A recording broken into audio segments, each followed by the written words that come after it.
备受关注的加州全民梦想补助计划又要开始了。内容细节已于1月18日公布在加州住房金融机构的网站上。由于去年的反响实在是太过于热烈，在短短不到2周的时间就用光了3亿美元的预算。在受到大众热烈反响的同时呢，也收到了许多关于资源分配不公的批评，以及对于贷款放款的公平性的质疑。因此呢，今年政府对这项计划做了相当程度的改变，不过仍然保留其共享升值的贷款模式。因此这个视频我会比较着重谈谈这次计划与去年有哪些不同之处。如果小伙伴们还不清楚什么是加州全民梦想计划，可以回看我之前拍过的视频。咱们首先谈谈预算的部分。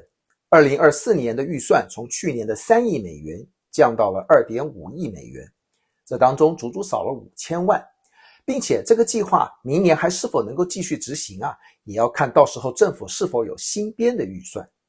这次的补助金额一样，最高可以达到购房款的 20%， 但与去年不同之处呢，是今年有一个最高上限，不能超过15万元。那这笔钱一样是不需要支付任何利息，也没有月供，只有在未来房屋出售的时候才需要向加州政府偿还补助金，以及来自于房屋增值部分的金额。关于收入资格的门槛，这一次也是做了调整的。去年是收入在购房地区中位数的 150% 以下，今年呢则是降到了 120%。如果收入低于中位数的 80% 的话，政府的增值部分呢则会跟去年一样维持在 15%。这张图表除了房价调高了一丢丢之外，其他与去年的基本上是一样的。当中解释了买房时候 20% 补助金，在卖房的时候除了需要返还当初得到的10万元之外呢，另外还要加上增值部分的28000元。那么下面这一张图表则是显示，如果借款人的收入低于当地中位数的80%，卖房时候的增值部分呢，则会下调为 15%， 也就是21000元。今年全民梦想计划最大的改变就是改用抽签取代了先到先得的申请模式。这样的做法，我个人认为有几个目的一来是希望降低像去年一样疯狂式的贷款申请，二来呢是中签的比例可以依照地区、人口、种族等等因素来做分配。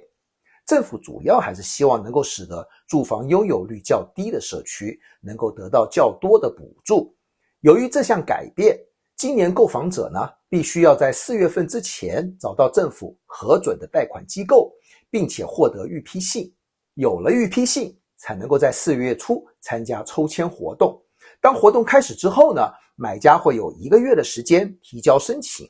估计会有1700到2000名幸运的中奖者，在收到中签的通知之后呢，将有90天的时间来购买房屋。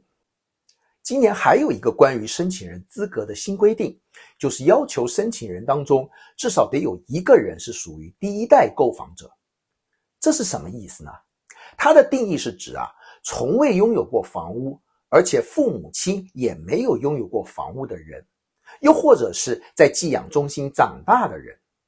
那这项规定呢，明显要比去年严格许多，相信主要还是因为僧多粥少州政府希望把钱用在最需要人的身上。总结一下，在加州，尤其是硅谷，顶天的房价对很多首购族来说，这个美国梦是越来越难达到。全民梦想计划的确可以让许多无法支付高昂首付的人得到一个安家的机会，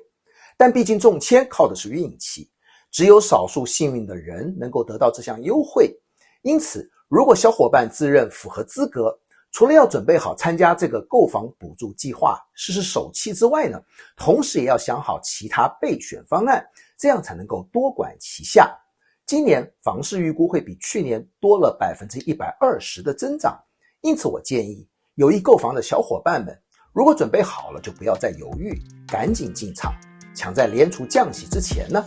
用最少的预算成家。如果对贷款或者房屋市场有任何问题，也欢迎线下与我联系。